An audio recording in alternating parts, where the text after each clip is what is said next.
প্ৰিয় ছাত্ৰ-ছাত্ৰীসকল তোমালোকক আমাৰ অন্য এটা নতুন ভিডিঅ'লৈ স্বাগতম জনাইছো। আজি আমি নৱম শ্ৰেণীৰ তৃতীয় অধ্যায় গীত আৰু ছবি কবিতাটিৰ প্ৰশ্ন উত্তৰখিনি আলোচনা কৰিম। যিসকল ছাত্ৰ-ছাত্ৰীয়ে এই পাঠটিৰ প্ৰশ্ন উত্তৰসমূহ এতিয়াও কৰা নাই তেওঁলোকে আমাৰ এই ভিডিঅ'টোৰ জৰিয়তে সমূহ প্ৰশ্ন উত্তৰখিনি লিখি ল'ব পাৰিবা। তেন্তে দেৰি নকৰো আহা আজি আমাৰ ভিডিঅ'টো আৰম্ভ কৰো। পাঠভিত্তিক প্ৰশ্ন উত্তৰ ভাব বিষয়ক 1 নম্বৰ চমু উত্তৰ দিয়া। ক কেনে গীত আৰু কেনে ছবি কোনেও ভাল নবোলে। উত্তৰ যি গীত আৰু ছবিৰ অৰ্থ সকলোৱে বুজি নাপায় তেনে গীত আৰু ছবি কোনেও ভাল নাপায়।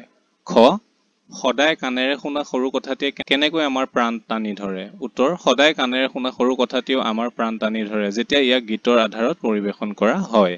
গ কবিৰ মতে কোনবোৰ বস্তু অজৰমৰ। উত্তৰ কবিৰ মতে মিহি ভাৱ মিহি গতি থকা কৌশলী বিদ্যা সম্বলিত শিল্পকলাসমূহ হৈছে অজৰমৰ। ঘ কেনেকুৱা গীত আৰু ছবি সকলোৱে ভাল বুলি কয়। উত্তৰ যি গীতে নুবুজাজনৰো হৃদয় জুৰায় আৰু যি ছবি নজনাজনৰো মনত সোমায় অৰ্থাৎ যি গীত আৰু ছবিয়ে সকলোকে আনন্দ দিয়ে তেনে গীত আৰু ছবি সকলোৱে ভাল পায়। সিহে পায় নিজে নিজে আলাসত ঠাই। ইয়াত আলাস শব্দটোৰ অৰ্থ কি? ইয়াত আলাস শব্দটোৰ অৰ্থ উচ্চ স্থান। প্ৰশ্ন 2 ভাল গীত আৰু ছবিৰ মহত্ব কেনেকুৱা কবিতাটোৰ সহায়ত বুজাই লিখা। উত্তৰ ভাল গীত আৰু ছবিৰ এক সাৰ্বজনীন আবেদন আছে। সকলো গীত আৰু ছবি কালজয়ী হ'ব নোৱাৰে। সেইবোৰ গীত বা ছবিহে মানুহৰ মনত ৰৈ যায় যিবোৰ মানুহে বুজি পায়। যি গীত আৰু ছবিৰ অৰ্থ সকলোৱে বুজি পায় আৰু আনন্দ লাভ কৰে তেনে গীত আৰু ছবিয়ে ভাল বুলি সৰ্বজন গ্ৰাহ্য হয়।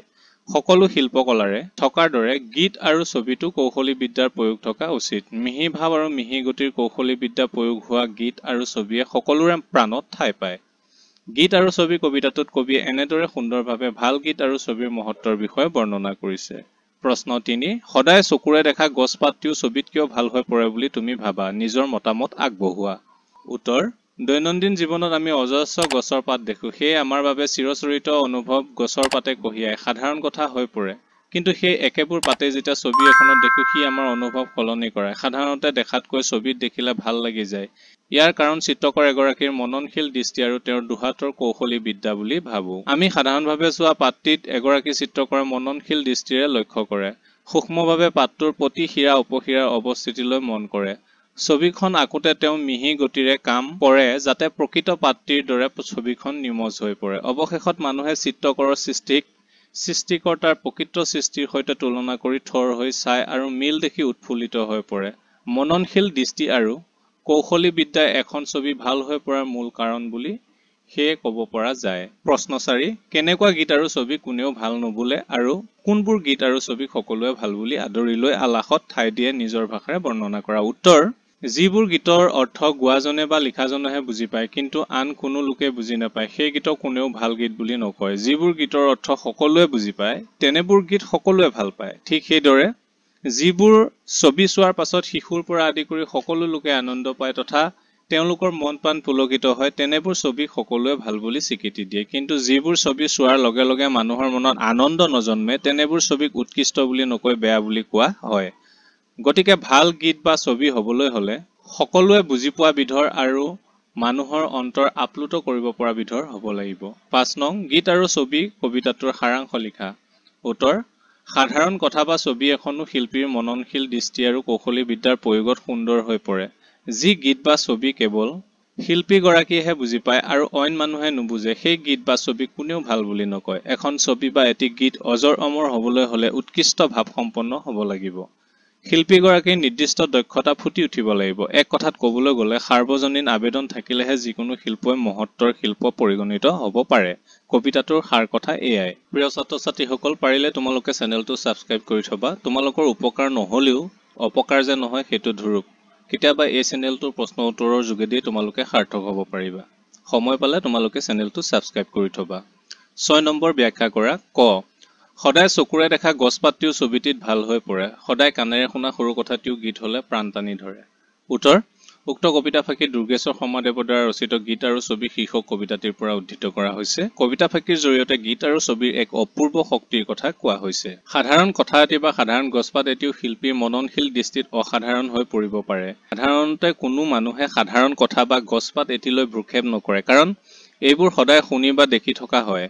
কিন্তু সাধাৰণ কথা এটি যেতিয়া গীতৰ আধাৰত পৰিবেশন কৰা হয় তেতিয়া সি সকলোকে আকৰ্ষণ কৰে। তেনেদৰে গছপাত এটিও যেতিয়া চিত্ৰকৰৰ তুলিকাত প্ৰতিফলিত হয় তেতিয়া সি বাতৰুৱা এজনকো খন্তেকৰ বাবে হলেও দৃষ্টিগোচৰ কৰায় সকলো গীত আৰু ছবিয়ে কালজয়ী হ'ব নোৱাৰে যি গীত আৰু ছবিৰ অৰ্থ সকলোৱে বুজি আনন্দ লাভ কৰিব পাৰে তেনে গীত আৰু ছবিকে সকলোৱে ভাল বুলি কয় অৱশ্যে ইয়াৰ প্ৰকাশ শৈলী মিহি ভাৱ আৰু মিহি গতিৰ দৰে হ'ব লাগিব সকলো শিল্পকলাৰ এটা কৌশলী বিদ্যা থাকিব লাগে কাৰণ কৌশল নাথাকিলে সকলো স্থান কাল পাত্ৰতে ই জীয়াই থাকিব নোৱাৰে সেইবাবে মিহি ভাৱ আৰু মিহি গতিক অজৰ অমৰ বুলি কোৱা হৈছে ইয়াৰ কেতিয়াও মৃত্যু নঘটে মানৱ জীৱনৰ ক্ষেত্ৰতো শিল্পীসুলভ কাৰ্যই মানুহক অজৰ অমৰ কৰি ৰাখে গতিকে আৰ্ট ফৰ আৰ্ট চেক নহয় আৰ্ট ফৰ লাইফ চেক হোৱাহে উচিত প্ৰশ্ন নং খ মিহি ভাৱ মিহি গতি কৌশলী বিদ্যাৰ নাই মৃত্যু অজৰ অমৰ যতে পৰে ততে গজে বিভিন্ন আকাৰ ঠাই বুজি দীঘল ডাঙৰ উত্তৰ ব্যাখ্যা কবিতা ফাঁকে কবি দুৰ্গেশ্বৰ শৰ্মাদেৱৰ দ্বাৰা ৰচিত গীত আৰু ছবি কবিতাটিৰ পৰা তুলি লোৱা হৈছে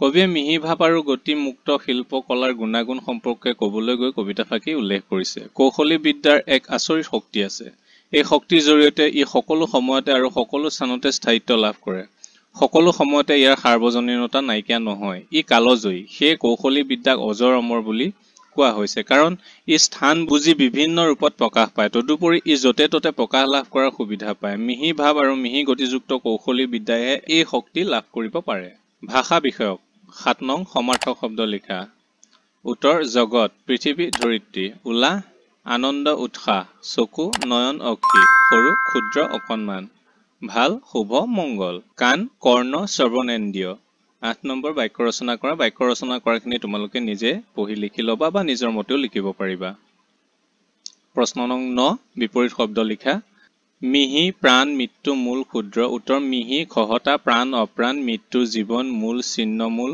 ক্ষুদ্ৰ বৃহৎ অতিৰিক্ত প্ৰশ্ন উত্তৰ কবিয়ে কেনে ছবিয়ে আলাসত ঠাই পায় বুলি কৈছে উত্তৰ কবিয়ে যি ছবি দেখিলে সকলোৱে একে আনন্দ উল্লাস অনুভৱ কৰে তেনে ছবিয়ে আলাসত ঠাই পায় বুলি কৈছে প্ৰশ্ন ২ কবিয়ে কেনে গীতে হৃদয় জগাব বুলি কৈছে উত্তৰ কবিয়ে ভাল গীতে সকলোৰে হৃদয় জগাব বুলি কৈছে প্ৰশ্ন নং ৩ কিহক অজৰ অমৰ বুলি কৈছে উত্তৰ কবিয়ে কৌশলী বিদ্যাক অজৰ অমৰ বুলি কৈছে প্ৰশ্ন নং ৪ সদায় চকুৰে দেখা গছ লতাবোৰ ক'ত দেখিবলৈ ভাল লগা হয় উত্তৰ সদায় চকুৰে দেখা গছ লতাবোৰো ছবিত দেখিবলৈ ভাল লগা হৈ পৰে ৫ নং দুৰ্গেশ্বৰ শৰ্মা অসমীয়া সাহিত্যত কি হিচাপে সুপ্ৰসিদ্ধ উত্তৰ দুৰ্গেশ্বৰ শৰ্মা অসমীয়া সাহিত্যত কবি হিচাপে সুপ্ৰসিদ্ধ প্ৰশ্ন ৬ সৰু কথা এটি গীত হ'ব পাৰেনে উত্তৰ সৰু কথা এটি গীত হ'ব পাৰে যদিহে সি সকলোকে সমানে আনন্দ দিব পাৰে ৭ নম্বৰ গীত আৰু ছবি কবিতাটিৰ ৰচক কোন উত্তৰ গীত আৰু ছবি কবিতাটিৰ ৰচক দুৰ্গেশ্বৰ শৰ্মা ৮ ভাল গীতে কি জগায় ভাল গীতে হৃদয়ত আনন্দ জগায়